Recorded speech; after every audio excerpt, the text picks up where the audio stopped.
I knew something bad had happened before my mother spoke because her eyes were shaking and she was telling me to lie.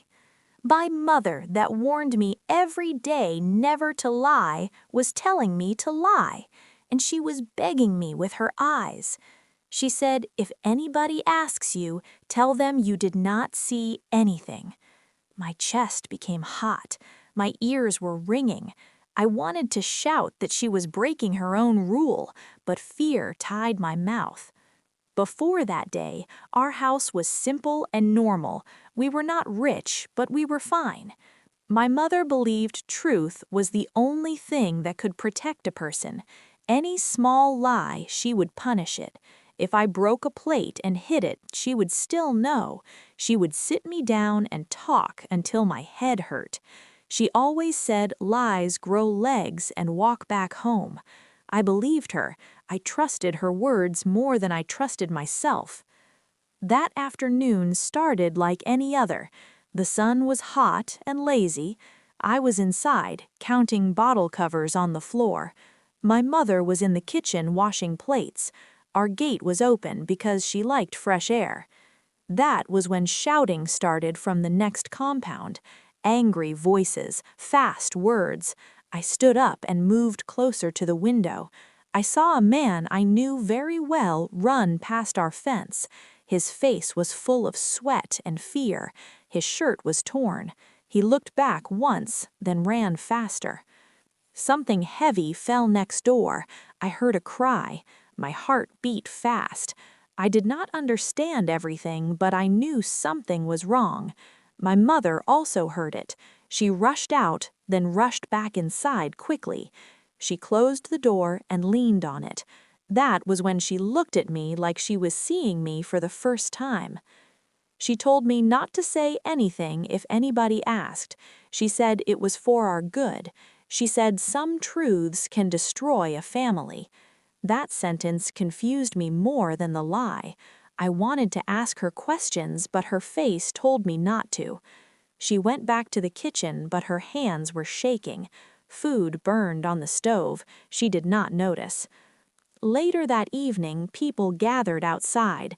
Neighbors were talking. Some were crying. Some were angry. I stayed inside, sitting still like a stone. Every sound outside entered my body. My mother kept peeping through the curtain.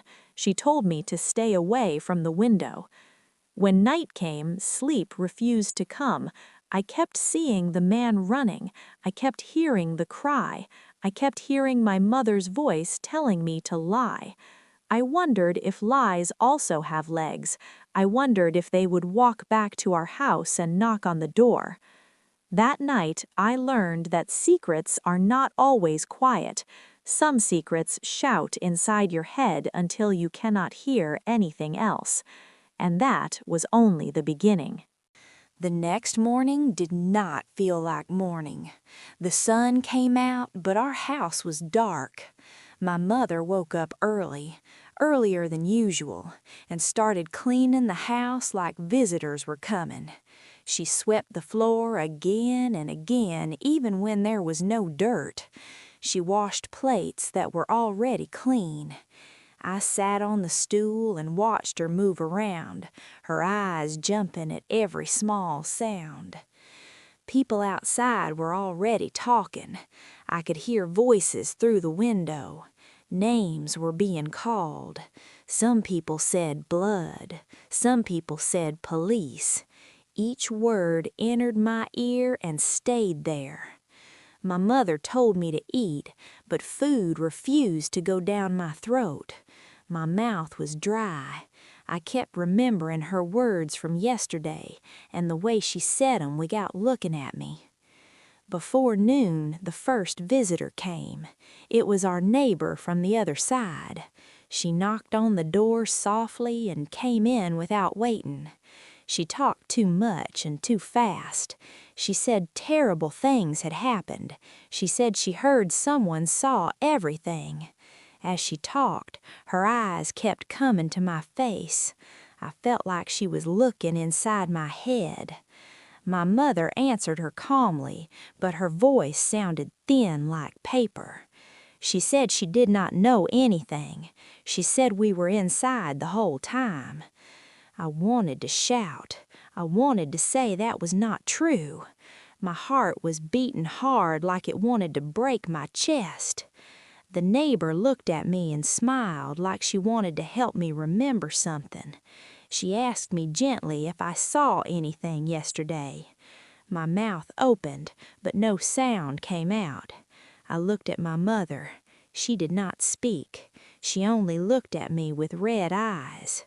That look pushed the words back into my mouth. I shook my head and said I did not see anything. The lie fell heavy on the floor. I felt dirty inside. The neighbor sighed and stood up. She said children always see things adults do not. Then she left. After she went, my mother sat down on the floor. She covered her face with her hands. I had never seen her like that before. She did not cry loud. She cried quietly, like someone hiding from themselves. I stood there, not knowing what to do. I wanted to touch her, but fear held me back. When she finally spoke, she said I did well. She said sometimes children have to help their parents. Her voice was full of pain. That afternoon, police came to the compound. Their boots were heavy on the ground. People gathered around them. I stayed inside, but the questions came in through the door. Who was around? Who saw what? Who ran? I sat still like a picture on the wall. My mother answered again and again. Each answer was a stone placed on my chest. Later, when the police left, the house became silent. My mother did not talk again that day. She just sat and stared at the wall. I lay on my mat and stared at the ceiling. I thought about truth. I thought about lies. I thought about how one small sentence can change a whole house. That night I dreamed that the man was running again, but this time he was running inside our house. He was stepping on our plates, our chairs, our truth. I woke up sweating. My mother was already awake, sitting beside me, watching me like she was afraid I would disappear. By morning, I knew the lie was no longer just a word. It was now part of our family. Days passed, but the fear did not pass. It followed me like a shadow. Even when the sun was bright, my heart stayed dark. People in the compound no longer laughed the same way. Every greeting sounded forced. Every smile looked like it was hiding something. Whenever I stepped outside, I felt eyes on my back. I started walking fast, even when I was not going anywhere. My mother became a different person. She no longer told long stories. She no longer corrected me when I made small mistakes. It was like she was tired of teaching anything. At night, she woke up suddenly and sat up on the bed, breathing hard. Sometimes she would call a name softly, then stop herself. I pretended to be asleep, but I heard everything. One afternoon, I decided to go and play with other children. I needed to feel normal. We were kicking a plastic ball when one boy stopped suddenly and asked me if I really did not see anything that day. He said his brother said someone saw everything but was hiding it. The other children went quiet and looked at me. My stomach turned. My mouth became bitter. I remembered my mother's eyes. I remembered her shaking hands. I told them I did not see anything. They stared at me like they were measuring my words. Then they continued playing, but they did not pass the ball to me again. When I got home, my mother was sitting alone. She asked me where I went. I told her. She nodded slowly. She warned me to be careful what I say outside. She said, "Walls have ears." That sentence made me cold. I started looking at walls differently. That evening, a man came to our house.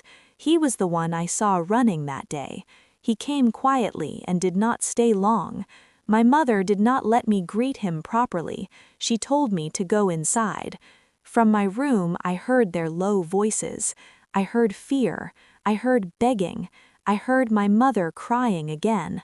When the man left, my mother locked the door and sat down. She did not speak to me. She just held my hand tightly, like she was afraid someone would take me away. That night, I could not sleep. I kept thinking about the man.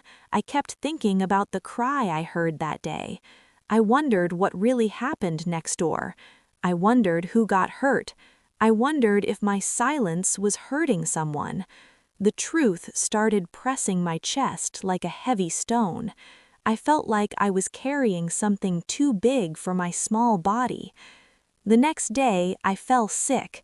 My body was hot, but the sickness was not from fever alone. The nurse asked questions. My mother answered everything.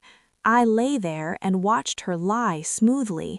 That was when I knew she had been lying for a long time, not just for me, but for herself. As we walked back home, she held my hand and said everything would soon be over. I wanted to believe her, but deep inside me, I knew something had already started that could not be stopped. The lie had grown bigger.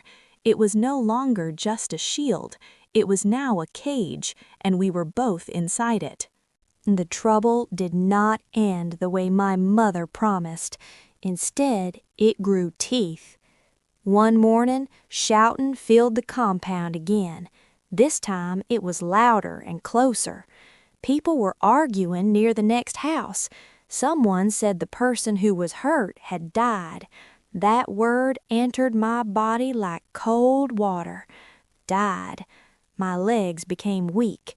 I sat down on the floor and did not move. My mother heard it too. She froze where she was standing. The cup in her hand fell and broke. She did not bend to pick it up. She just stood there and stared at the wall. I called her, but she did not answer. When she finally turned to me, her face looked older. Her eyes were dry but full of fear. Later that day, police came again. This time, they did not smile. They asked harder questions. They wrote things down. They looked around our house like they were searching for hidden words. One of them asked me again if I was sure I did not see anything. His eyes were sharp. They made my heart jump. I opened my mouth and repeated the lie. The words came out faster now, like they had practiced inside me. After they left, my mother locked the door and sat on the floor. She pulled me close and held me tight. Her body was shaking. She told me not to ever change my story. She said people were looking for someone to blame. She said if the truth came out, everything would finish. Our house, our name, our life. I did not fully understand, but I understood fear. That night, I heard crying from the next compound. Women were wailing. Men were talking in angry voices. I covered my ears, but the sound still entered me. I kept seeing the man running. I kept hearing the cry from that first day. I wondered if the person who died had children like me. I wondered if they were also lying in the dark, confused and scared. The next morning, my mother did something strange. She took our family pictures and hid them in a bag. She packed some clothes and told me we might travel soon. I asked where we were going. She said anywhere is better than here. Her voice was tired. I felt like our house was no longer safe. Even the walls felt like they were watching us. That afternoon, people started pointing at our house. Whispers followed us when we stepped outside. I heard my name spoken softly behind my back. Children stopped playing when I came close.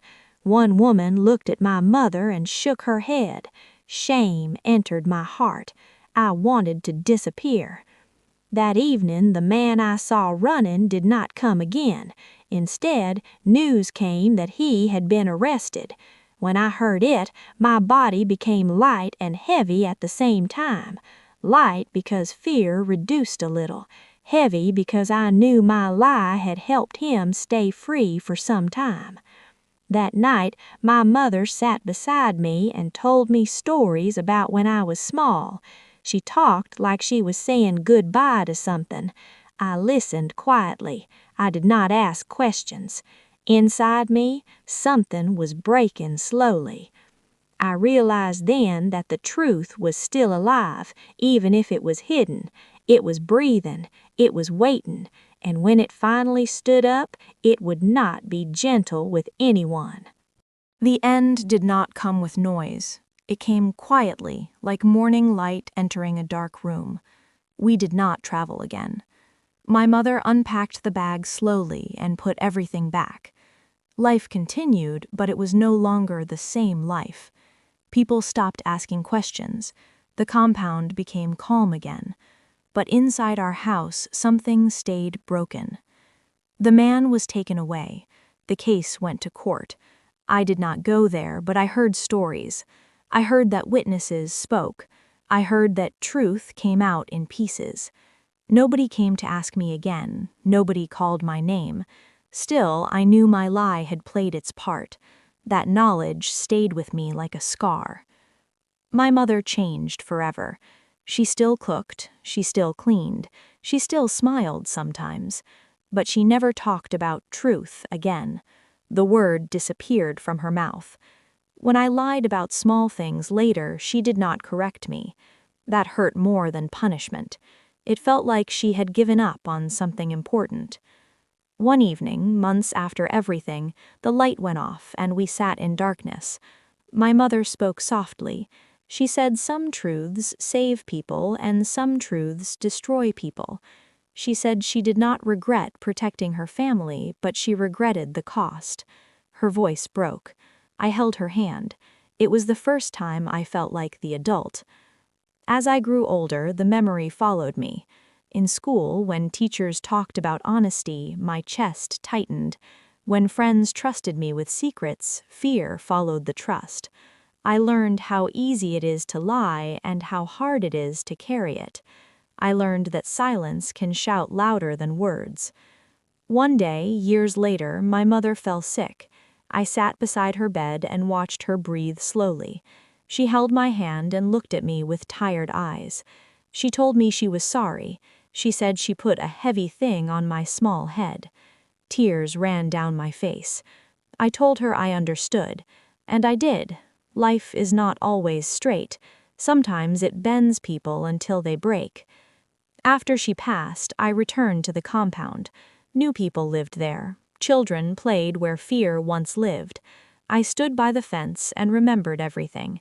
I remembered the running, the cry, the lie. I did not feel anger anymore. I felt understanding. That was the day I finally forgave her and myself. I learned that family secrets are not always born from evil. Sometimes they are born from fear and love mixed together.